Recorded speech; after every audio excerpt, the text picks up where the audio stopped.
America दौरे के तीसरे दिन प्रधानमंत्री नरेंद्र मोदी आज भारतीय समुदाय को करेंगे संबोधित। प्रधानमंत्री मोदी का उपराष्ट्रपति कमला हैरिस और विदेश मंत्री एंटनी ब्लिंकन से भी मिलने का है कार्यक्रम।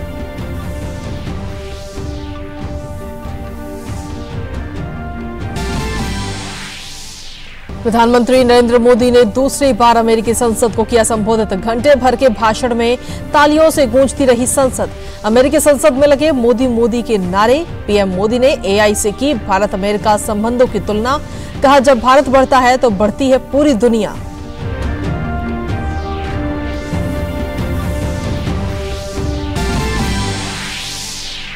प्रधानमंत्री मोदी और राष्ट्रपति जो बाइडेन ने की द्विपक्षीय मुलाकात। दोनों नेताओं ने भारत अमेरिका संबंधों के संपूर्ण आयामों की समीक्षा व साझेदारी को और सुदृढ़ बनाने के उपायों पर की चर्चा। संयुक्त प्रेस वार्ता में पीएम मोदी ने की सीमा पार आतंकवाद पर ठोस कार्रवाई की वकालत। वहीं बाइडेन ने दोनों देशों की साझेदारी को बताया सबसे मजबूत। व्हाइट हाउस में पीएम मोदी के सम्मान में भव्य स्टेट डिनर का हुआ आयोजन। पीएम मोदी ने भव्य आयोजन के लिए आभार किया व्यक्त। कहा, अमेरिका की सफल यात्रा में भारतवंशियों की अहम भूमिका।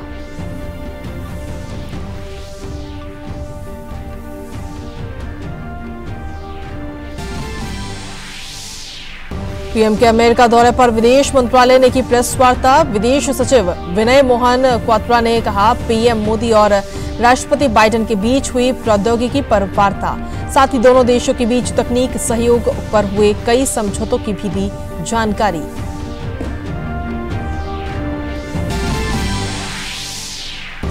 जम्मू कश्मीर के कुपवाड़ा में हुई मुठभेड़ में सुरक्षा बलों को मिली बड़ी कामयाबी। सुरक्षा बलों ने 4 आतंकियों का किया सफाया। घुसपैठ की कोशिश कर रहे आतंकी हुए ढेर।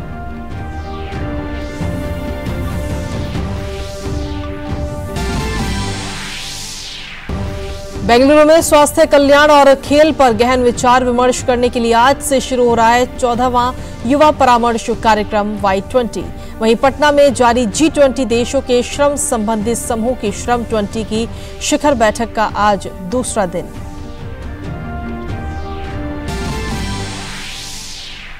पटना में हो रही विपक्षी दलों की बैठक पर भारतीय जनता पार्टी ने बोला हमला। पार्टी प्रवक्ता शहनवाज हुसैन ने कहा, विपक्ष के पास उपलब्धियों का अभाव होने के कारण सरकार के विरोध में जुटे।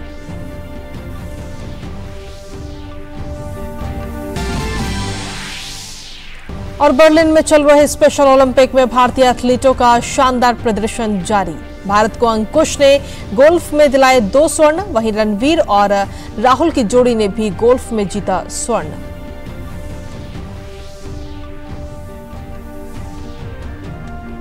नमस्कार, स्वागत है आप सभी का। डीडी न्यूज देख रहे हैं आप और मैं हूं आपके साथ कृतिका। बुलेटिन की शुरुआत इस वक्त की सबसे बड़ी और अहम खबर के साथ करेंगे।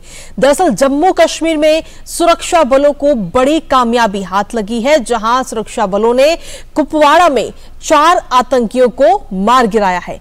एक संयुक्त अभियान में सेना और पुलिस ने कुपवाड़ा के मच्छल सेक्टर के काला जंगल में 4 आतंकियों को ढेर किया और ये आतंकी पाकिस्तान के कब्जे वाले कश्मीर से भारतीय सीमा में घुसपैठ की कोशिश कर रहे थे। लेकिन जैसे ही इस बात की जानकारी सुरक्षा बलों को मिली, उन्होंने तुरंत ही एक बड़ी कार्रवाई की और इस कार्रवाई में कामयाबी भी सुरक्षा बलों के हाथ लगी। तो ये बड़ी खबर आप तक पहुंचा रहे हैं। जम्मू कश्मीर में सुरक्षा बलों को ये बड़ी कामयाबी मिली है। 4 आतंकियों को ढेर किया है सुरक्षा बलों ने। और हमारे साथ में इसी पर अधिक जानकारी देने के लिए हमारे संवाददाता शब्बीर डार इस वक्त जुड़ रहे हैं फोन लाइन पर। शब्बीर, क्या कुछ फिलहाल ताजा अपडेट आपके पास में इस बड़ी सफलता को लेकर?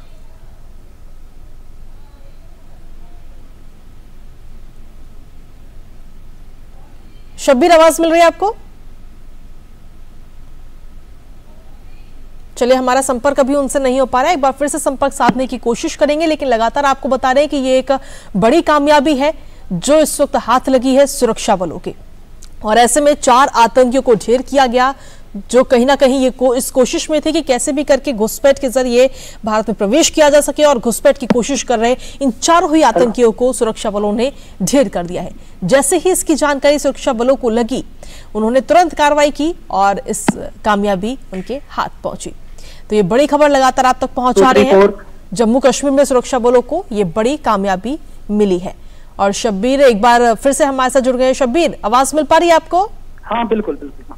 शब्बीर, जिस तरीके से एक बड़ी कामयाबी कहीं ना कहीं सुरक्षा बलों के हाथ लगी है, 4 आतंकियों को मार गिराया गया है, क्या कुछ अपडेट्स हैं फिलहाल आपके पास? जी, ये बिल्कुल एक इन्फिल्ट्रेशन अटेम्प्ट था पाकिस्तान की ओर से, और इसमें जो है सुरक्षा बलों को एक बड़ी कामयाबी मिली है, जिसमें 4 आतंकियों को मार गिराया है। बताते चलूं, ये जो इन्फिल्ट्रेशन अटेम्प्ट है ये पिछले 2 महीने में मिसल सेक्टर में तीसरा अटेम्प्ट है, और तीनों अटेम्प्ट को नाकाम बना के पहले 4 आतंकियों को मारा है और आज फिर से 4 आतंकियों को मार गिराया है। ये बता चलूं कि हमारे जो सुरक्षा फोर्स और पुलिस के एहलकार पूरे इस LOC एरिया और बॉर्डर एरिया में हमेशा चौकस रहते हैं, और इसी चौकसी की वजह से जो आज जो इन्फिल्ट्रेशन अटेम्प्ट हुआ है या इससे पहले भी अटेम्प्ट हुए हैं, आतंकियों को मार गिराया गया है। ये 16 जून को भी हमने देखा था एक अलग एरिया में, एक डिफरेंट एरिया में, केरन सेक्टर में 5 आतंकियों को जिन्होंने इन्फिल्ट्रेशन करने की कोशिश की थी, उनको भी वहां पे जो है हमारे सुरक्षा बलों ने मार गिराया था।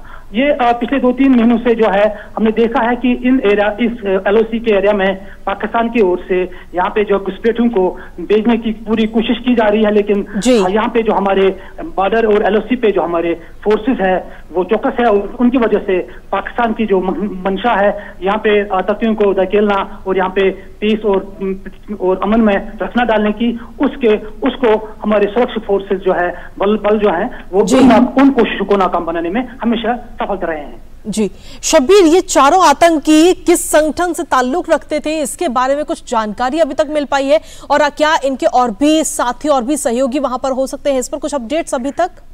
अभी जो है ऑपरेशन वहां पे जो है जारी है। ये जो सूचना मिली है पुलिस की ओर से, वो उसमें यही है कि 4 आतंकियों को अभी तक जो है एक जॉइंट ऑपरेशन में आर्मी और जम्मू कश्मीर पुलिस के एहलकारों के द्वारा उनको मार गिराया गया है। अभी उनकी जो एसोसिएशन है कि इस ऑर्गेनाइजेशन से वो ताल्लुक रखते हैं, बिलोंग करते हैं, वो भी उसकी जानकारी अभी पुलिस ने हम तक नहीं पहुंचाई है। जो ही वो जानकारी मिलेगी, निश्चित तौर पर हम अपने दर्शकों को वो ये बताएंगे कि किस संगठन से उनका ताल्लुक है।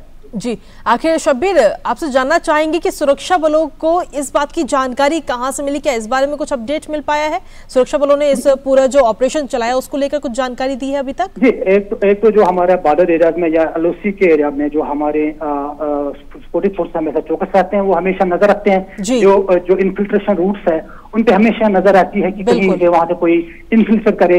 और ये जरूरी बताना है कि ये जो महीना है, ये जो सीजन है, मार्च से मई तक या जून तक, जुलाई तक, इन्हीं जो है, क्योंकि बर्फ पिघलने लगती है ऊपर और गर्मियां स्टार्ट हो जाती है, तो पाकिस्तान की ओर से इन्फिल्ट्रेटर्स को यहाँ पे धकेलने की कोशिश की जाती है।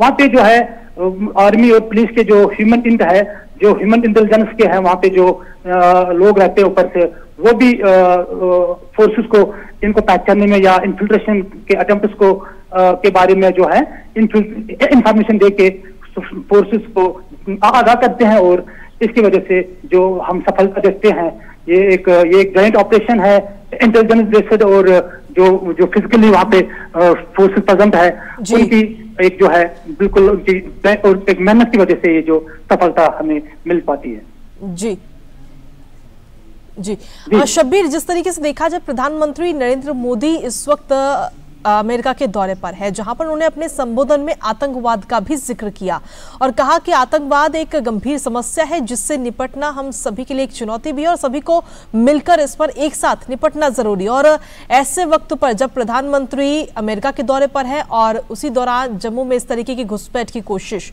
कैसे देखते हैं इसे? एक तो यह है कि प्रधानमंत्री ने यूएस में जो है एक टेररिज्म और एक्सट्रीमिज्म पे जो बोला है, और ये एक महत्वपूर्ण बात है, और जाहिर बात है इसके जो टेररिस्ट के आका बैठे हैं पार, उनको ये चीज हजम नहीं होती है, और तो जाहिर सी बात है कि वो यहाँ पे जो है टेररिज्म को और टेररिस्ट को धकेलने की पूरी अपनी कोशिश करते रहे हैं और करते रहेंगे। और आज का दिन जो है इंपॉर्टेंट इसलिए भी है, आज के दिन में जो। ठीक है, चलिए शुक्रिया शब्बीर तमाम जानकारी देने के लिए। और इसी बीच सीधा रुख करते हैं दिल्ली का, जहां पर केंद्रीय मंत्री स्मृति ईरानी क्या कुछ कह रही है वो सुनते हैं। Not only the hallmark of the Prime Minister's visit to the United States of America, but what is unprecedented is the Indo-US partnership in many critical areas which will help serve a better future for the Indian populace. Ladies and gentlemen of the media, Prime Minister's visit to the United States has resulted in significant outcomes in the areas of defense,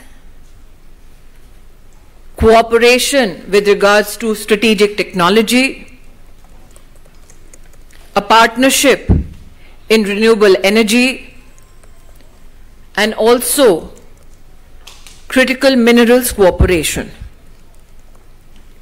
Many amongst you have reported the MOU on semiconductor supply chain and innovation partnership,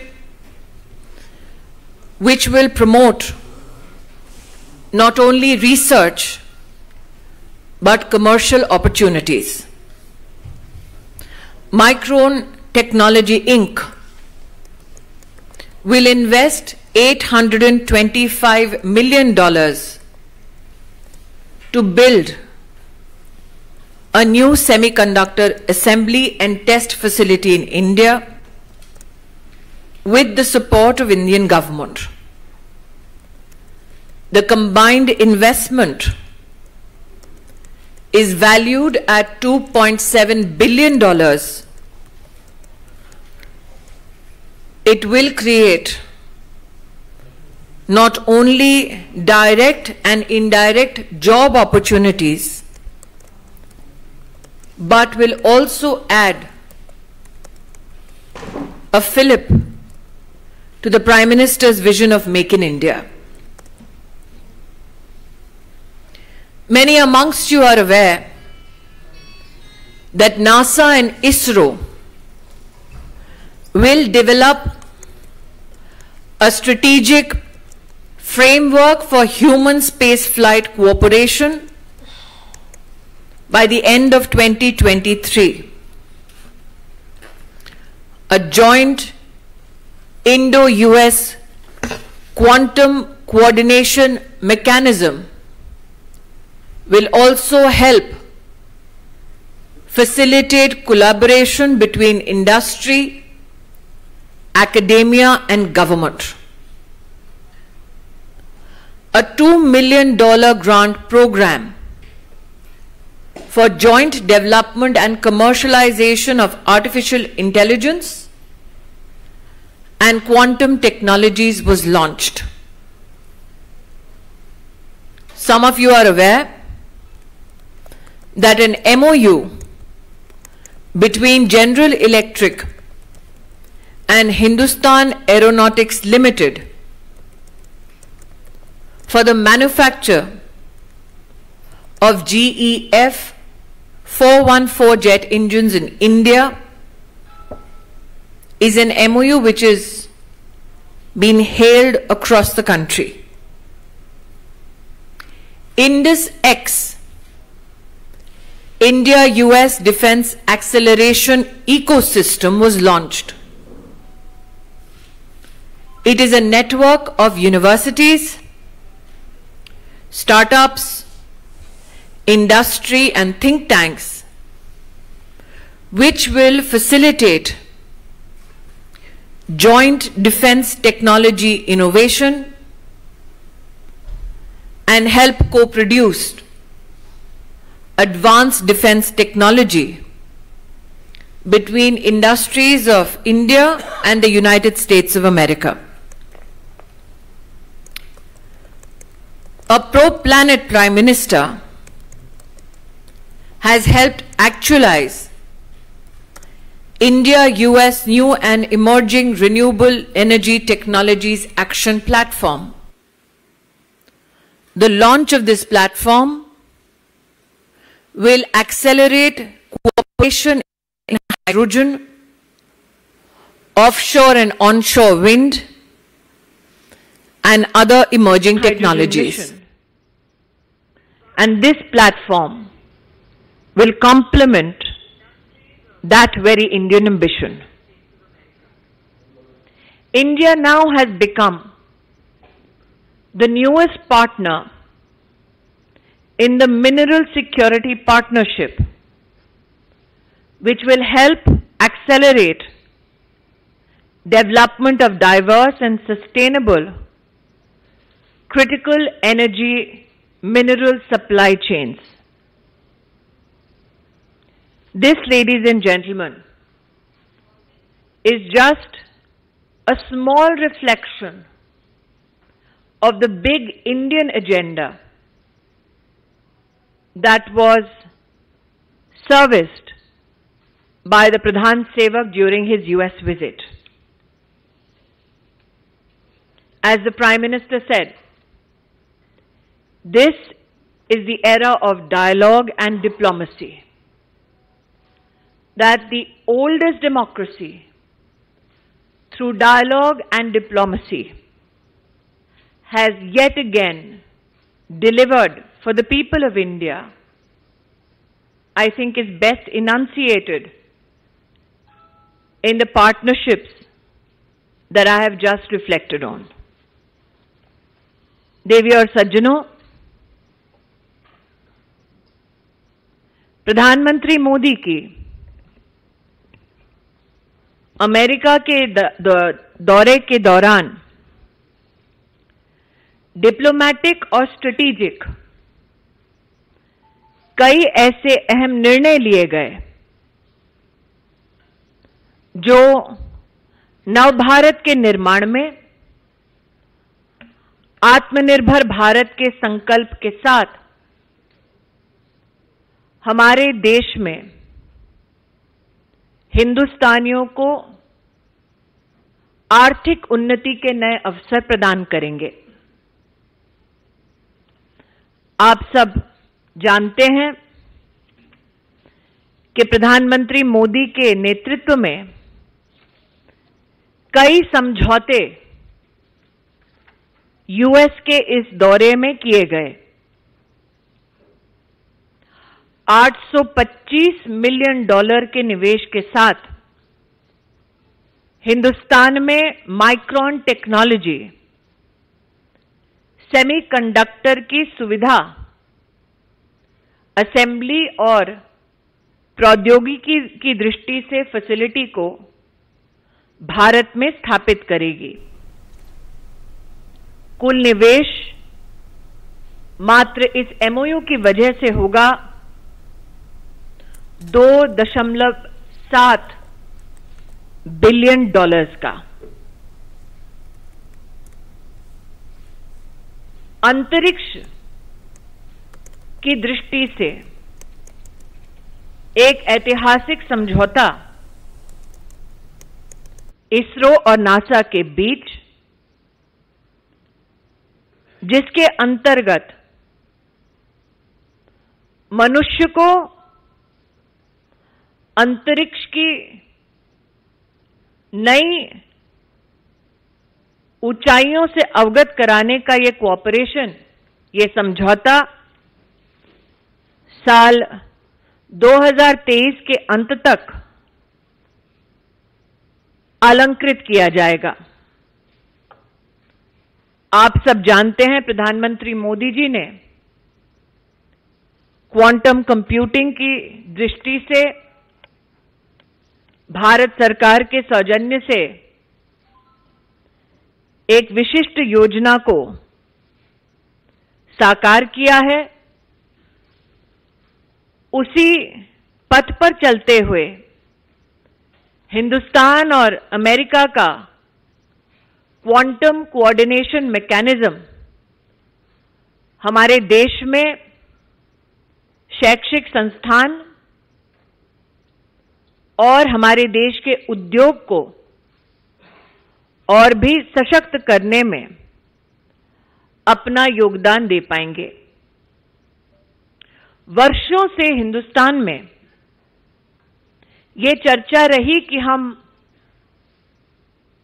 jet engines के निर्माण में आत्मनिर्भर बने।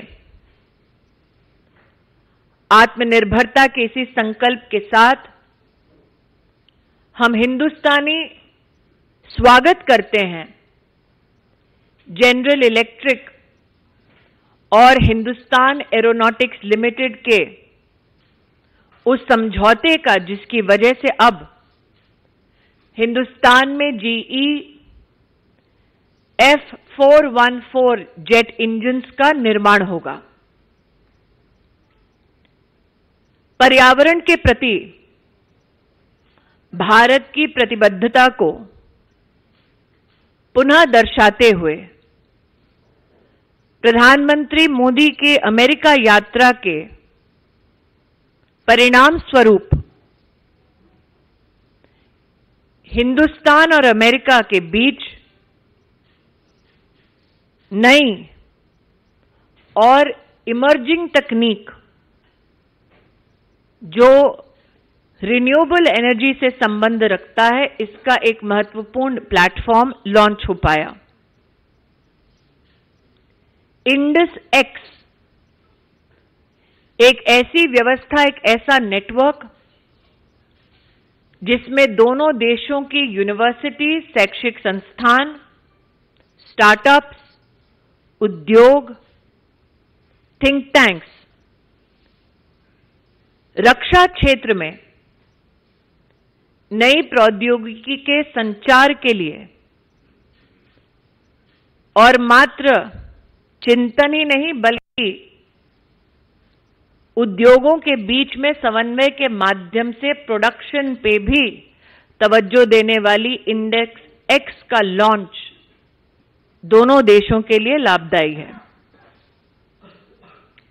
Mineral security partnership में हिंदुस्तान का जुड़ना ऊर्जा क्षेत्र में हमारी विशिष्ट चुनौतियों को समाधान तक पहुंचाने का एक अभिनव प्रयास है। प्रधानमंत्री मोदी ने यूएस कांग्रेस में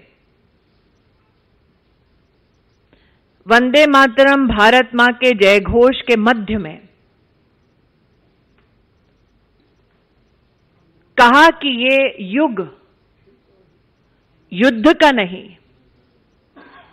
वार्ता का है, संवाद का है।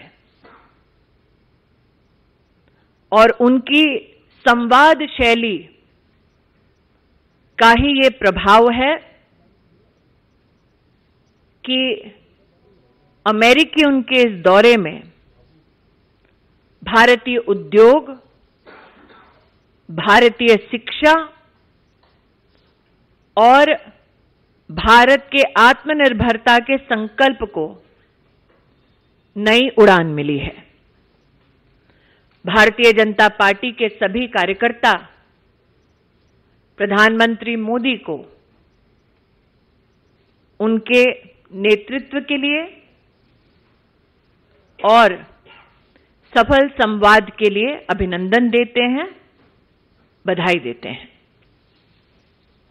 I'll now leave the floor open for questions. प्रज्ञा।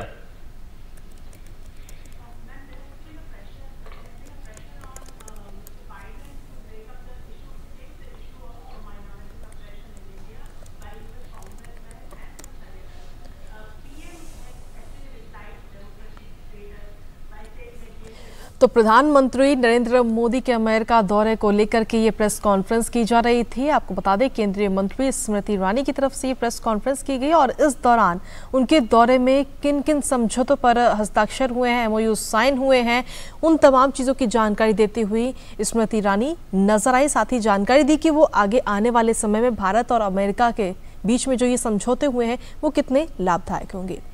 खबरों का सिलसिला लगातार जारी है। एक छोटे से ब्रेक के लिए यहाँ रुकेंगे। आप बने रहिए DD न्यूज के साथ। स्वराज में देखिए भारत को अपनी कर्म भूमि बनाने वाली बहन निवेदिता की अमर गाथा।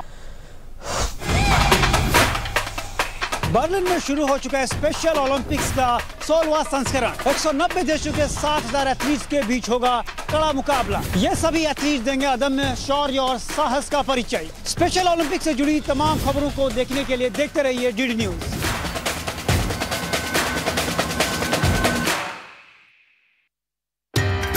तोहे देखे बिना मोहे नाही चैन, पिया काहे तुम डगर चलत मोरी रोकत डगरिया। एक ऐसी शास्त्रीय गायिका जिन्होंने अपना पूरा जीवन संगीत को और संगीतकारों को समर्पित कर दिया।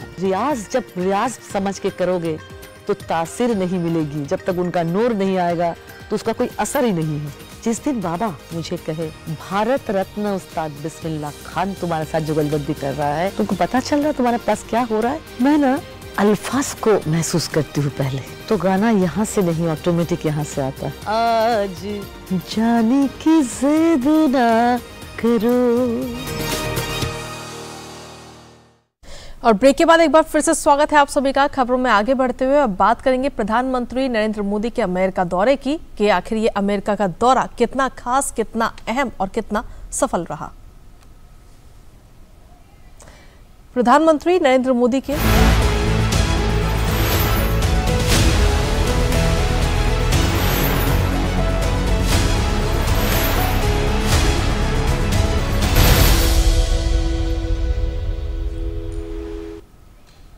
तो प्रधानमंत्री नरेंद्र मोदी के अमेरिका दौरे का आज तीसरा दिन है और प्रधानमंत्री मोदी आज अमेरिका में रह रहे भारतीय समुदाय को संबोधित करेंगे। इसके साथ ही प्रधानमंत्री आज उपराष्ट्रपति कमला हैरिस और विदेश मंत्री एंटनी ब्लिंकन से भी मुलाकात करेंगे।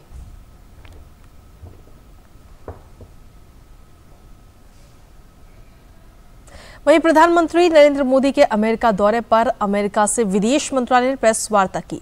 विदेश सचिव विनय मोहन क्वात्रा ने प्रेस वार्ता को संबोधित किया। उन्होंने कहा कि पीएम मोदी और राष्ट्रपति जो बाइडेन के बीच प्रौद्योगिकी को लेकर चर्चा हुई। संयुक्त बयान में प्रौद्योगिकी साझेदारी के 20-25 क्षेत्रों को चिन्हित भी किया गया है। Technology featured very prominently in the discussions, but technology cooperation across most of the ecosystem that pertains to it, which would include technology transfer, which would include technology trade in technology products, technology services, which would also include working together to create research, co-produce and work on developing technologies across different sectors, which would also include the technology capacity building cooperation between the two countries. वहीं विदेश मंत्रालय ने कहा कि दोनों देशों के बीच परस्पर संबंधों को मजबूत करने के लिए अमेरिका बेंगलुरु और अहमदाबाद में 2 नए वाणिज्य दूतावास खोलेगा। वहीं दोनों देशों ने इस बात पर सहमति भी जताई है। Technology related segment, another area of important outcome has been people to people ties. This finds manifestation in a decision by the US side, and both India and US have agreed that US will start the process to open 2 new consulates in India, one in Ahmedabad, one in Bengaluru. India will open its consulate in Seattle and 2 other places which are to be determined later. वहीं white house में PM Modi के सम्मान में भव्य राजकीय रात्रि भोज का आयोजन हुआ। अमेरिका और भारत के कई दिग्गज इस ऐतिहासिक पल का गवाह बने। पीएम मोदी ने इस भव्य आयोजन के लिए राष्ट्रपति जो बाइडेन और प्रथम महिला जिल बाइडेन को धन्यवाद भी दिया। उन्होंने कहा कि इस खास सत्कार के लिए मैं दिल से आभारी हूं। वहीं पीएम मोदी ने कहा कि अमेरिका में रह रहे भारतवंशियों ने अमेरिका में बहुत लंबी यात्रा तय की है। भारतीय समुदाय के लोगों ने अमेरिका के समावेशी समाज और अर्थव्यवस्था को और मजबूत बनाने में अहम भूमिका निभाई है। पीएम ने आगे कहा कि भारत के लोकतांत्रिक परंपराओं और संस्कृति के गौरव से भरे हुए इन लोगों को अमेरिका में निरंतर मान सम्मान मिला है। आज की शाम को और अधिक खास बनाते हैं हमारे साथ उपस्थित दोनों देशों के सभी महानुभाव, लोकतंत्र और विविधता के मूल्यों को जीवन में साकार करते ये लोग हमारी सबसे कीमती पूंजी है। इंडियन अमेरिकन लोगों ने अमेरिका में बहुत लंबी यात्रा तय की है। भारतीय मूल्यों, भारत के लोकतांत्रिक परंपराओं और हमारी संस्कृति के गौरव से भरे हुए इन लोगों को अमेरिका के मेल्टिंग पॉट में निरंतर मान सम्मान मिला है। भारतीय मूल के लोगों ने अमेरिका के समावेशी समाज और अर्थव्यवस्था को और मजबूत बनाने में बहुत बड़ी भूमिका निभाई है। इस दौरान अमेरिका के राष्ट्रपति जो बाइडेन ने कहा कि ये भारत अमेरिका के संबंधों का नया दौर है। जो बाइडेन ने कहा कि उन्होंने पीएम मोदी के साथ काफी अच्छा समय बिताया। बाइडेन ने आगे कहा कि आज हम भारत और अमेरिका की दोस्ती का जश्न मना रहे हैं। साथ ही ये स्टेट डिनर भारत और अमेरिका के बीच मैत्री के अटूट बंधन को मनाने का एक अवसर है। As two great democracies in the bustle of our work, India and the United States hear the cry and the call of destiny to take our nations and the world forward to a future worthy of our dreams, future of greater prosperity, opportunity, liberty, equality for all, and for the good of the world. Because it's only when every person can grasp their fullest potential that we as nations can achieve our highest purpose. वहीं प्रधानमंत्री नरेंद्र मोदी ने अमेरिकी कांग्रेस को संबोधित किया और ये दूसरा मौका था जब प्रधानमंत्री कांग्रेस को संबोधित करने के लिए पहुंचे।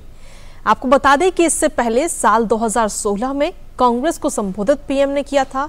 2 बार अमेरिकी कांग्रेस को संबोधित करने वाले भारत के पहले प्रधानमंत्री भी नरेंद्र मोदी बन गए। प्रधानमंत्री जब कांग्रेस सभागार में पहुंचे तब सांसदों ने बड़ी ही गर्मजोशी के साथ उनका स्वागत किया और उनकी एक झलक पाने और मोबाइल में तस्वीर लेने की एक होड़ सी भी वहां पर नजर आई। पूरा सदन तालियों की गड़गड़ाहट से गूंजता रहा। भारत अमेरिका के संबंधों की प्रगाढ़ता और नई ऊर्जा इस दौरान एकदम साफ नजर आई। वहीं प्रधानमंत्री ने अपने संबोधन के दौरान अमेरिका भारत के लोकतांत्रिक मूल्यों की एक बार फिर से सराहना भी की। उन्होंने बताया कि बीते दशक में भारत ने किस तेजी के साथ विकास किया। 10वें से 5वें नंबर की अर्थव्यवस्था बनना भी इसमें शामिल है। प्रधानमंत्री ने भारत की डिजिटल क्रांति, वित्तीय समावेशन से भी अमेरिकी कांग्रेस को परिचित करवाया। प्रधानमंत्री ने भारत की 140 करोड़ जनता की ओर से अमेरिका की मित्रता और उनकी गर्मजोशी के लिए धन्यवाद भी दिया। In the past few years, there have been many advances in AI, artificial intelligence.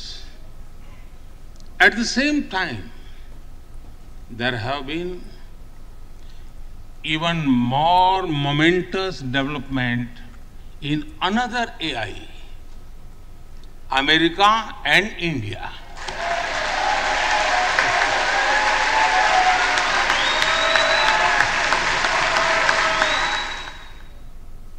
प्रधानमंत्री व्हाइट हाउस के बाद कैपिटल हिल पहुंचे। वहां उनकी अगवानी प्रतिनिधि सभा के स्पीकर केविन मैकार्थी ने की। वहीं संबोधन खत्म होने के बाद सांसदों ने प्रधानमंत्री का ऑटोग्राफ भी जमकर लिए। तो प्रधानमंत्री नरेंद्र मोदी इस वक्त अमेरिका के दौरे पर हैं और वहां रह रहे भारतीय समुदाय के लोगों में प्रधानमंत्री मोदी की इस यात्रा को लेकर भी काफी ज्यादा उत्साह देखने को मिल रहा है। प्रोटोकॉल तोड़कर भारतीय समुदाय के लोगों को व्हाइट हाउस में बुलाया गया। प्रधानमंत्री मोदी की अमेरिका यात्रा को लेकर कुछ ऐसा ही उत्साह अमेरिकी सांसदों ने भी दिखाया। प्रधानमंत्री मोदी से मिलने के बाद ज्यादातर अमेरिकी सांसदों ने खुशी जाहिर की। अमेरिका सांसद ब्रायन फिट्जपैट्रिक ने ट्वीट करके कहा है कि मेरे मित्र नरेंद्र मोदी के साथ सदन में जाना और आज हमारे देश की राजधानी में उनका स्वागत करना सम्मान की बात थी। इसके साथ ही सांसद ग्रेग स्टैंटन ने कहा कि विश्व स्तर पर शांति और लोकतंत्र को बढ़ावा देने और हमारी अर्थव्यवस्था को मजबूत करने के लिए अमेरिका भारत साझेदारी महत्वपूर्ण है।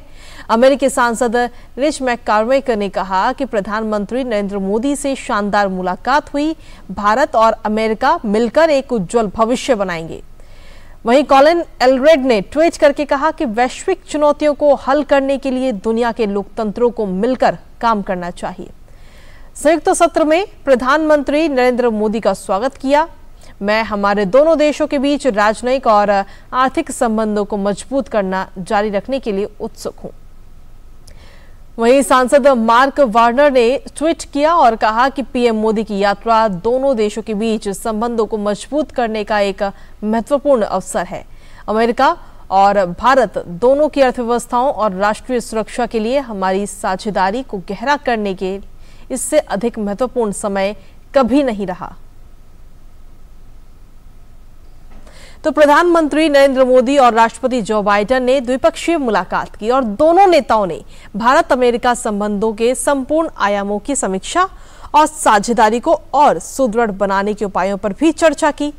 द्विपक्षीय वार्ता के बाद प्रधानमंत्री नरेंद्र मोदी और राष्ट्रपति जो बाइडेन ने संयुक्त रूप से बयान जारी कर संबंधों की प्रगाढ़ता को अगले स्तर पर ले जाने की प्रतिबद्धता भी जताई। दोनों ही नेताओं ने कहा कि लोकतांत्रिक मूल्यों को सशक्त करने, विश्व में शांति स्थिरता स्थापित करने और विकास की दिशा में साझेदारी असीमित संभावनाओं और क्षमता से भरी हुई है। प्रधानमंत्री ने आगे कहा कि लोकतंत्र का डीएनए भारत की रगों में है। वहीं प्रधानमंत्री ने जलवायु परिवर्तन की चुनौतियों से निपटने के लिए भारत की प्रतिबद्धता, स्वच्छ व हरित ऊर्जा के क्षेत्र में सहयोग, प्रायोजित और आतंक के किसी भी स्वरूप के खिलाफ दोनों देशों के बीच सहयोग बढ़ाने पर भी चर्चा की। अमेरिका दौरे के दूसरे दिन गुरुवार को प्रधानमंत्री नरेंद्र मोदी ने व्हाइट हाउस में राजकीय स्वागत किया गया। व्हाइट हाउस के साउथ लॉन में अमेरिका के राष्ट्रपति जो बाइडेन ने प्रधानमंत्री मोदी का जोरदार स्वागत किया, तो वहीं व्हाइट हाउस के साउथ लॉन में मौजूद भारतीय समुदाय के लोगों ने गर्मजोशी के साथ मोदी मोदी के नारे लगाए और तिरंगा भी लहराया।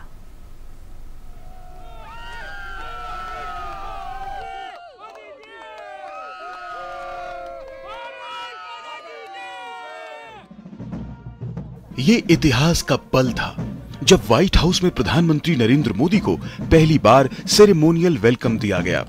140 करोड़ भारतीयों की आकांक्षाओं, उनके सामर्थ्य, कौशल, सद्भाव के साथ प्रधानमंत्री मोदी व्हाइट हाउस पहुंचे।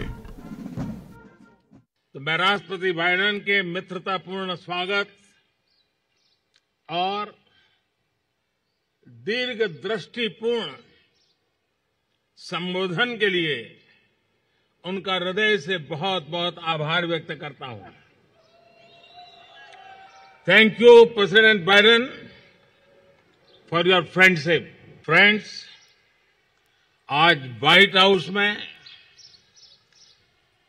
शानदार स्वागत समारोह के एक प्रकार से ये भारत के 140 करोड़ देशवासियों का सम्मान है, 140 करोड़ देशवासियों का गौरव है।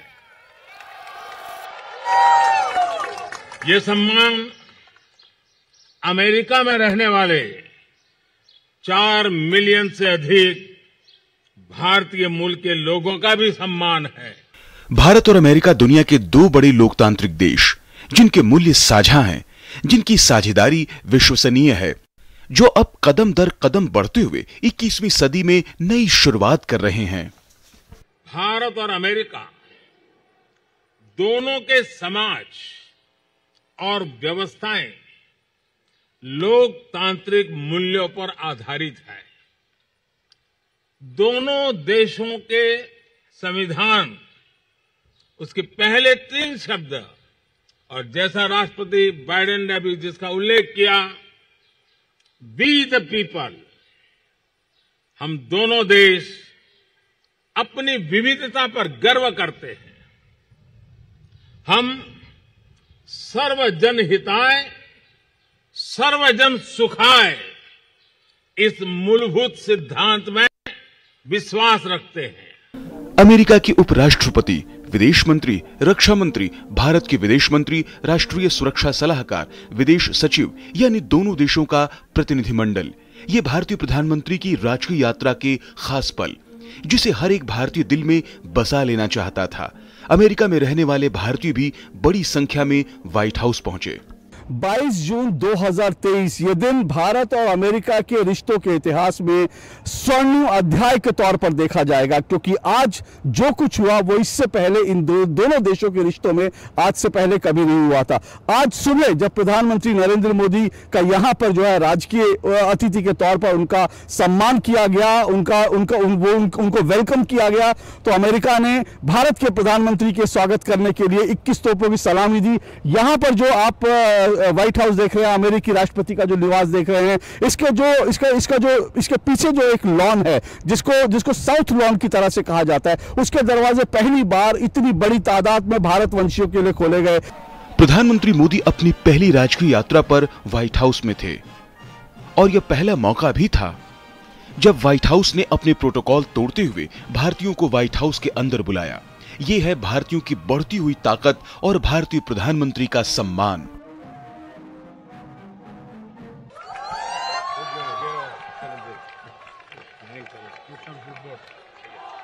करीब 3 दशक पहले एक साधारण नागरिक के रूप में मैं अमेरिका यात्रा पर आया था और उस समय मैंने व्हाइट हाउस को बाहर से देखा था। प्रधानमंत्री बनने के बाद तो मैं स्वयं तो कई बार यहां पर आया हूं, लेकिन इतनी बड़ी संख्या में इंडियन अमेरिकन समुदाय के लिए व्हाइट हाउस के द्वार आज पहली बार खोले गए हैं। अमेरिकी राष्ट्रपति जो बाइडेन ने भी खुले मन से भारतीयों के कौशल और उनके सामर्थ्य की प्रशंसा की। उन्होंने कहा कि क्षेत्रीय वैश्विक मुद्दों के साथ साथ भारत रक्षा स्पेस तकनीक के क्षेत्र में सहयोग के नए आयाम बना रहा है। will be one of the defining relationships of the 21st century. Two proud nations whose love of freedom secured our independence, bound by the same words in our Constitution. First 3 words, we the people. The enduring ties and shared values between our people and the shared responsibility as global leaders to tackle the great issues of our time together. दोनों देशों की नई साझेदारी और सम्मान में एक रात्रि भोज का भी भव्य आयोजन किया गया। स्टेट विजिट के दौरान व्हाइट हाउस मेहमान के सम्मान में रात्रि भोज का आयोजन करता है,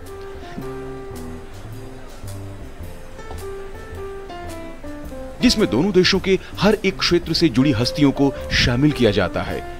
यह राजकीय यात्रा ऐतिहासिक इसलिए भी है कि जब भारत G20 की अध्यक्षता कर रहा है और दुनिया की 5वीं बड़ी अर्थव्यवस्था बन चुका है, ग्लोबल साउथ की मुखर आवाज बन चुका है, ऐसे ही भारत के प्रधानमंत्री की मेजबानी अमेरिका के राष्ट्रपति खुद करते हुए ये तस्वीर ये बताने के लिए काफी है कि 21वीं सदी भारत की सदी है और लोकतांत्रिक मूल्यों, मानवता, समानता, सद्भाव, शांति और सहअस्तित्व की जब भी बात होगी, भारत की आवाज वैश्विक मंचों पर सुनाई देगी। Bureau report, DD news. तो ये तो हो गई प्रधानमंत्री नरेंद्र मोदी के दौरे की बात है। अब खबरों में आगे बढ़ते हैं और अगली खबर का रुख करते हैं। भारतीय जनसंघ के संस्थापक श्यामा प्रसाद मुखर्जी का आज बलिदान दिवस है। श्यामा प्रसाद मुखर्जी की पुण्यतिथि के मौके पर बीजेपी के वरिष्ठ नेताओं ने उनकी प्रतिमा पर पुष्पांजलि कर उन्हें याद किया। इस मौके पर बीजेपी के वरिष्ठ राष्ट्रीय उपाध्यक्ष पूर्व केंद्रीय मंत्री राधा मोहन सिंह, संगठन मंत्री BL संतोष, केंद्रीय मंत्री स्मृति ईरानी, दिल्ली बीजेपी के अध्यक्ष वीरेंद्र सचदेवा समेत अनेक वरिष्ठ नेताओं ने श्यामा प्रसाद मुखर्जी की प्रतिमा पर पुष्पांजलि कर उन्हें श्रद्धा सुमन अर्पित किए। वहीं उत्तर प्रदेश के मुख्यमंत्री योगी आदित्यनाथ ने भी लखनऊ में डॉक्टर श्यामा प्रसाद मुखर्जी की पुण्यतिथि पर उन्हें श्रद्धांजलि अर्पित की।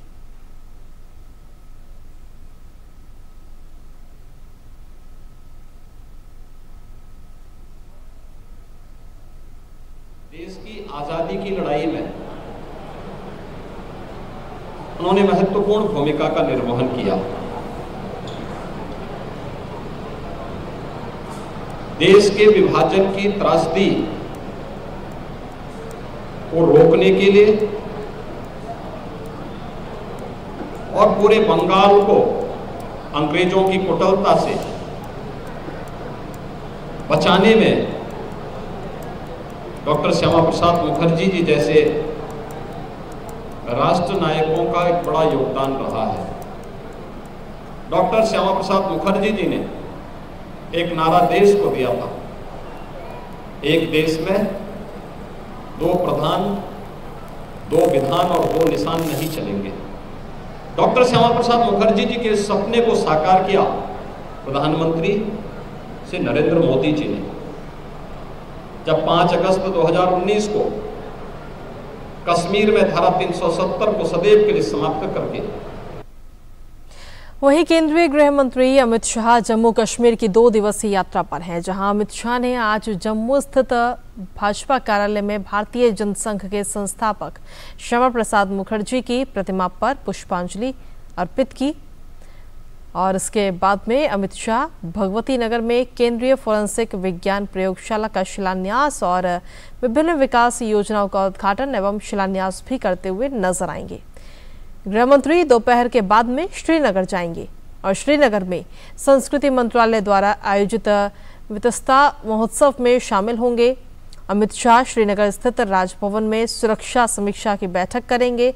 साथ ही 24 जून को सुबह गृह मंत्री श्रीनगर स्थित प्रताप पार्क में बलिदान स्तंभ का शिलान्यास भी करते हुए नजर आएंगे। आपको बता दें कि गृह मंत्री अमित शाह के दौरे के दौरान अमरनाथ यात्रा की तैयारियों और सुरक्षा स्थिति को लेकर भी एक बैठक होने की संभावना है।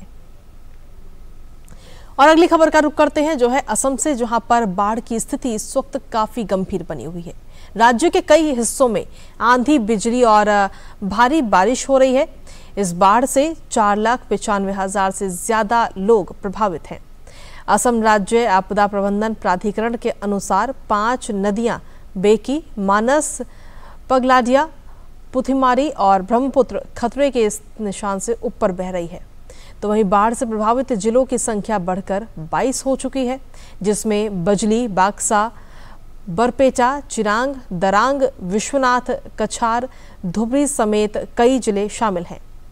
वर्तमान में 1,366 गांव बाढ़ से प्रभावित हैं।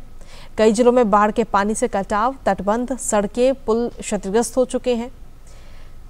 अब तक बाढ़ प्रभावित जिलों में 83 राहत शिविर और 79 राहत वितरण केंद्र खोले गए हैं।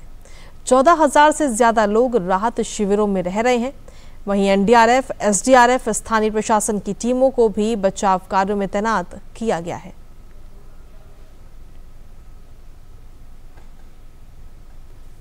हर साल 23 जून को अंतर्राष्ट्रीय ओलंपिक दिवस मनाया जाता है और आज ही के दिन 1894 में अंतर्राष्ट्रीय ओलंपिक समिति की स्थापना हुई थी। इस अवसर पर पूरे विश्व में कई कार्यक्रमों का भी आयोजन किया जा रहा है। भारत में भी अंतर्राष्ट्रीय ओलंपिक दिवस के अवसर पर राजधानी दिल्ली में भारतीय ओलंपिक संघ द्वारा ओलंपिक दिवस के कार्यक्रम का आयोजन किया गया। इस अवसर पर जवाहरलाल नेहरू स्टेडियम में IOA Bharat in Paris India's Olympic movement 2023 का शुभारंभ किया गया। इस दौरान 7 किलोमीटर की मैराथन का भी आयोजन किया गया। वहीं केंद्रीय खेल मंत्री अनुराग सिंह ठाकुर ने इस कार्यक्रम में हिस्सा लिया। इस दौरान भारतीय ओलंपिक संघ की अध्यक्ष PT उषा, IOA के संयुक्त सचिव कल्याण चौबे और राष्ट्रमंडल खेलों के स्वर्ण पदक विजेता पहलवान गीता फोगाट भी इस कार्यक्रम में उपस्थित रहीं। वहीं बर्लिन में चल रहे स्पेशल ओलंपिक में भारतीय खिलाड़ियों का पदक जीतने का सिलसिला लगातार जारी है। इस प्रतियोगिता में गुरुवार को गोल्फ में भारत को स्वर्ण पदक हासिल हुए। भारत के S अंकुश ने 2 स्वर्ण पदक अपने नाम किए। वहीं अंकुश ने 2 इवेंट में हिस्सा लिया और दोनों में ही स्वर्ण पदक जीता। वहीं रणवीर सिंह सैनी और राहुल अग्रवाल की जोड़ी ने भी गोल्फ में स्वर्ण पदक जीता। महिलाओं की जूडो लेवल 2 में सुशीला ने रजत पदक प्राप्त किया। भारतीय दल का प्रदर्शन अब तक इन खेलों में बेहद ही शानदार रहा है। भारत अब तक 75 से ज्यादा पदक जीत चुका है। और वहीं अगली खबर का रुख कर लेते हैं। स्पेशल ओलंपिक 2023 के मौके पर बर्लिन के मेसे में साउथ में एक स्पेशल स्वस्थ एथलीट कार्यक्रम का भी आयोजन किया गया। इस कार्यक्रम का उद्देश्य स्पेशल एथलीटों को स्वास्थ्य के प्रति जागरूकता फैलाना और उनके बीच स्वास्थ्य और कल्याण की संस्कृति को बढ़ावा देना है। बर्लिन में चल रहे स्पेशल ओलंपिक 2023 के मौके पर इंटेलेक्चुअल डिसेबल एथलीटों के समग्र कल्याण के लिए मेसे साउथ में एक विशेष स्वस्थ एथलीट सत्र का आयोजन किया गया। इस सत्र में एथलीटों के स्वास्थ्य के प्रति जागरूकता बढ़ाने और उनके शारीरिक और मानसिक स्वास्थ्य को सुनिश्चित करने के लिए जरूरी सेवाओं को प्रदान करने पर ध्यान केंद्रित किया गया। And some of you might say, well, why does Special Olympics do health work? It seems unusual for a sports organization really focused on individuals with intellectual disabilities and their performance on the field to be implementing a very broad public health program. And for some of you, maybe that's obvious, because in order for you to perform well on the sports field, one needs to be healthy, one can't be in pain in order to perform at your best. And so it's important that we continue to raise awareness about that and ensure that our athletes are as healthy as possible when they're able to perform on the field. These populations of individuals do not get that which they deserve because of the ignorance that we have in our professions. A profession that is designated almost specifically in sports medicine to athletes has absolutely minimal training in dealing with athletes with IDD. And I think that that in itself is something that needs to change, not now, but right now. And I hope that everyone that is here, obviously we understand this, but I hope that we can create a much bigger message. इस पहल ने न केवल तत्काल स्वास्थ्य संबंधी समस्याओं पर ध्यान केंद्रित किया, बल्कि स्पेशल ओलंपिक से हटकर स्वस्थ जीवन शैली बनाए रखने के लिए एथलीटों को आजीवन कौशल से लैस करने का भी लक्ष्य रखा। सत्र का उद्देश्य आत्म देखभाल के महत्व पर जोर देकर और व्यवहारिक मार्गदर्शन प्रदान करके इंटेलेक्चुअल डिसेबल एथलीटों के बीच स्वास्थ्य और कल्याण की संस्कृति को बढ़ावा देना है। इस पहल के माध्यम से बर्लिन में स्पेशल ओलंपिक 2023 ने न केवल एथलीटों की उपलब्धियों का जश्न मनाया, बल्कि भविष्य में उनके स्वास्थ्य और खुशी के प्रति अपनी प्रतिबद्धता को भी जाहिर किया। इन एथलीटों की स्वास्थ्य से संबंधित चुनौतियों और आवश्यकताओं के बारे में समझकर और ज्ञान को बढ़ावा देकर हम एक सहायक वातावरण बना सकते हैं, जो उनके शारीरिक और मानसिक कल्याण को बढ़ावा दे सकते हैं। जागरूकता बढ़ाना शिक्षा से शुरू होता है और ट्रेनर्स, कोचेस और हेल्थ प्रोफेशनल को स्पेशल एथलीट्स की स्वास्थ्य संबंधित समस्याओं के बारे में सूचित किया जाना चाहिए, ताकि वो देश के लिए और बेहतर प्रदर्शन कर सकें। कैमरा पर्सन केटी राव के साथ Narayan Singh, DD news, Berlin. और चलिए बुलेटिन में आगे बढ़ते हैं और अब बात करते हैं गीतांजलि की, जिन्होंने अपने हुनर से स्पेशल ओलंपिक में खुद को बेहद खास बना दिया है। गीतांजलि ने एथलेटिक्स में देश के लिए स्वर्ण जीता। और क्या है गीतांजलि की पूरी कहानी और किस तरह से उन्होंने खुद को आगे बढ़ाया, देखिए हमारे संवाददाता नारायण सिंह की बर्लिन से ये खास रिपोर्ट।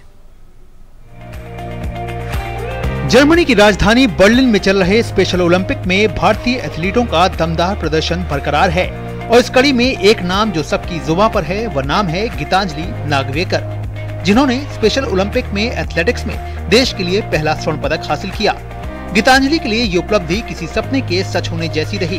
गीतांजलि के पिता पेशे से ऑटो रिक्शा ड्राइवर हैं। बावजूद इसके गीतांजलि का एथलेटिक्स की दुनिया में आगे बढ़ने का सपना पूरा हो पाया। गीतांजलि ने 800 metre level C track event में देश का नाम रोशन किया। हम सब के लिए ये बहुत ही खुशी की बात है कि हमारे देश की बेटी ने ये एक कमाल कर दिखाया है कि first gold medal goes to a girl, and that to Gitanjali from Goa. We are proud of Gitanjali and we wish all our athletes good luck and lots of good wishes to Gitanjali. Gitanjali का खेलों में आगे बढ़ने के सपने को साकार करने में परिवार के साथ साथ गोवा स्थित संजय स्कूल का भी बड़ा योगदान रहा, जहां उनकी उभरती प्रतिभा को उनके कोच के द्वारा प्रकाश में लाया गया। प्रशिक्षकों की देखरेख और घंटों अभ्यास ने गीतांजलि के एक बेहतरीन एथलीट बनने और इसमें आगे बढ़ने के सपने को साकार किया। गीतांजलि अपने संजय स्कूल में पढ़ती है परवरिम में, और बहुत ही नोबल फैमिली से आती है, और जहाँ पे जो संजय स्कूल के सरकार की तरफ से चलाया जाता है, बहुत उनके जो कोचेस रहेंगे उनको जिन्होंने तैयार किया है, मैं उनको भी बहुत बहुत बधाई देता हूँ।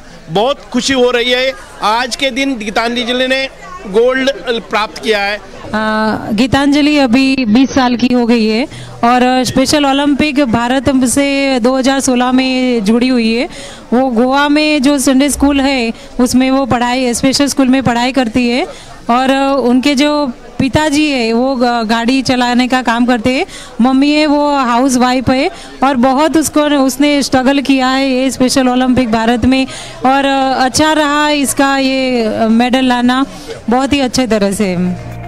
वैसे गीतांजलि की ये जीत केवल उनकी जीत नहीं है, बल्कि यह गीतांजलि जैसे उन युवा प्रतिभाओं की जीत है जो इस स्तर पर अपने आप को समाज में एक नए सिरे से न केवल रख रहे हैं, बल्कि कहीं न कहीं दूसरों के लिए प्रेरणा का स्रोत भी बन रहे हैं। गीतांजलि विपरीत परिस्थिति पर विजय का एक प्रतीक है, युवा एथलीटों के लिए एक आदर्श और अदम्य साहस का प्रतीक बन गई है। उनकी कहानी आने वाली जनरेशन को प्रेरित करती रहेगी, उन्हें याद दिलाती रहेगी कि जब जुनून और दृढ़ संकल्प एक हो जाते हैं तो महानता की कोई सीमा नहीं रहती। कैमरा पर्सन केटी राव के साथ Narayan Singh, DD news, Berlin. वहीं अंतर्राष्ट्रीय ओलंपिक समिति ने सलाह और दिशा निर्देशों की अनदेखी के कारण सालों से चले आ रहे विवाद के बाद गुरुवार को अंतर्राष्ट्रीय मुक्केबाजी संघ की मान्यता वापस ले ली। हालांकि पेरिस में 2024 में होने वाले ओलंपिक में मुक्केबाजी को बरकरार रखा गया है। आईओसी की ओर से विशेष रूप से बुलाई गई बैठक में आईबीए की मान्यता रद्द करने के लिए मतदान कराया गया। मतदान का परिणाम पहले से ही तय था, क्योंकि 2 सप्ताह पहले आईओसी अध्यक्ष थॉमस बाक की अध्यक्षता वाले कार्यकारी बोर्ड ने इसकी सिफारिश की थी। मतदान के प्रस्ताव में कई पक्ष में पड़े, तो जबकि विरोध में सिर्फ एक वोट ही पड़ा। वहीं वोटिंग से 10 सदस्य अनुपस्थित भी रहे। और खबरों का सिलसिला डीडी न्यूज पर यूं ही लगातार जारी, लेकिन फिलहाल मेरे साथ इस बुलेटिन में इतना ही। नमस्कार।